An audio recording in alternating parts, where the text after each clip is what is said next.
ఇప్పుడు మీరు చూస్తున్నది 'game changer' movie Berlin, Germany దేశంలో. ఇది ప్రీమియర్ షో. చూడండి పబ్లిక్ రెస్పాన్స్. నమస్కారం అండి, నా పేరు రవి. నేను జర్మనీలో బెర్లిన్ సిటీలో ఉంటాను. సో ఇవాళ vlog game changer premiere show ఉంది కదా, దానికి వెళ్తున్నాను. సో చూడండి, వెదర్ అస్సలు బాగాలేదు, స్నో పడడం స్టార్ట్ అయింది. ఇనిషియల్లీ నేను కూడా మూవీ వెళ్దామా వద్దా అనుకున్నాను. ఆల్మోస్ట్ 7:45 PM ఉంది మూవీ. అంటే మన ఇండియన్ మూవీస్ ఇక్కడ యూజువల్లీ ఒక 15 to 20 minutes లేట్ స్టార్ట్ అవుతాయి. ఎందుకు లేట్ స్టార్ట్ అవుతాయో రీజన్ చెప్తాను. ఆల్రెడీ ఇక్కడ నేను కల్కి premiere and Devara premiere attend అయ్యాను. సో స్టార్టింగ్ లో టైం కొద్దిసేపు ఫ్యాన్స్ కి ఇస్తారు, ఫ్యాన్స్ వచ్చి డాన్స్ చేయడం. కల్కి మూవీలో అయితే ప్రభాస్ ఫ్యాన్స్ స్టేజ్ ముందు డాన్స్ చేశారు. ఆ తర్వాత దేవరా మూవీకి ఏమో కేక్ కట్ చేశారు అండ్ డాన్స్ కూడా చేశారు. సో ఆ అట్మాస్ఫియర్ ఎలా ఉంటుంది ఇవాళ చూద్దాము అని గేమ్ చేంజర్ కూడా వెళ్దాం అనుకున్నాను.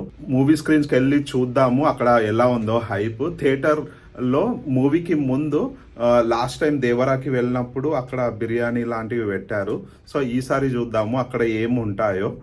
అండ్ అక్కడ మన ఇండియన్స్ చాలా మంది ఉంటారు, వీలైతే ఎవరితోనన్నా మాట్లాడదాము. యూజువల్లీ టికెట్స్ ఎప్పుడు అడ్వాన్స్ బుకింగ్ చేసుకుంటాము, కానీ ఈ మూవీ వెదర్ బాగాలేదని ఆగాను. కానీ ఫైనల్లీ ఈవినింగ్ అయ్యేసరికి ఇక వెళ్ళాలి అని డిసైడ్ అయ్యి అప్పటిదప్పుడు బుక్ చేసుకున్నా. చూడండి, టైం 5:30 అవుతుంది.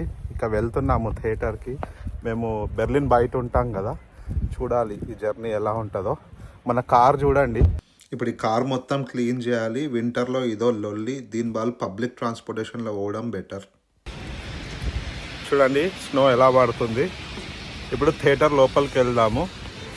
ఇంత ఉన్నా కానీ హౌస్ఫుల్ ఉంది, ఆల్మోస్ట్ అందరూ వచ్చిర్రు. అది సినిమా పిచ్చి అంటే మన తెలుగు వాళ్ళకి. అందుకే 100 కోట్లు ఈజీగా కొడతారు 1 వీక్లో. సో లోపలికి వెళ్ళి చూద్దాము. ఈ మూవీ స్క్రీనింగ్ చేసే వాళ్ళు ఒక రెస్టారెంట్తో టైఅప్ ఉండే, వాళ్ళు బిర్యానీ తీసుకొచ్చారు. హైదరాబాద్లో ఉన్నప్పుడు ఆర్టీసీ క్రాస్ రోడ్స్లో తిని మూవీకి వెళ్ళే వాళ్ళం. ఇప్పుడు సేమ్ థింగ్ ఇక్కడ బెర్లిన్లో మన ఇండియన్ రెస్టారెంట్.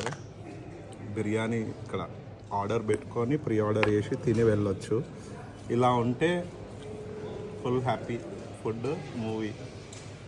ఇంకోటి మూవీ రావడం ఒకటి ఈవెంట్, చాలామంది ఇండియన్స్ని కలవచ్చు, ఒక మంచి ఫీలింగ్ వస్తుంది. అందుకే ఏ మూవీ వచ్చినా రావడానికి పక్కా ట్రై చేస్తాను. అది సో మూవీ థియేటర్కి వచ్చాము కదా, ఇక్కడ ఒక ఇండియన్ రెస్టారెంట్ మార్కెటింగ్ చేస్తుంది. సో వాళ్ళు స్నాక్స్ ఆఫర్ చేశారు అందరికీ. చూడండి, సో ఇది కొత్త రెస్టారెంట్ అంట. థియేటర్ లోపలికి వెళ్ళే వాళ్ళందరికి ఒక బాక్స్ ఇచ్చారు. ఇది పకోడీ, ఇంకొకటి గులాబ్ జామ్ ఉండే. తింటే బాగుండే. హోప్ఫుల్లీ మన తెలుగు వాళ్ళదేనంట. హోప్ఫుల్లీ వన్ డే అక్కడికి వెళ్ళి ట్రై చేయాలి. సో ఇలా ప్రతి సినిమా స్టార్టింగ్ వాళ్ళ ఫ్యాన్స్ స్క్రీన్ ముందు డ్యాన్స్ చేస్తారు. ఇప్పటి వరకు రిలీజ్ అయిన అన్ని పెద్ద సినిమాలకు సేమ్ థింగ్. ఆ తర్వాత కేక్ కూడా కట్ చేస్తారు. పెర్ అడల్ట్ 19 యూరోలు కట్టాము టికెట్ ప్రైస్. ఇప్పుడు కేక్ కటింగ్ స్టార్ట్ అవుతుంది. చూడండి, కేక్ పైన రామ్ చరణ్ ఫోటో ఉంది. ఆ తర్వాత ఒక జర్మన్ కపుల్ వాళ్ళతోని కేక్ కట్ చేయించారు.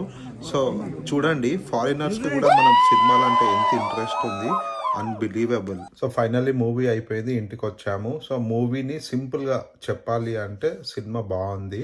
ఒక శంకర్ మూవీలో స్టోరీ ఎలా ఉంటుందో అలా ఉంది. సినిమాలో ఆల్మోస్ట్ 95% స్క్రీన్ ప్రజెన్స్ ఉంది రామ్ చరణ్కి.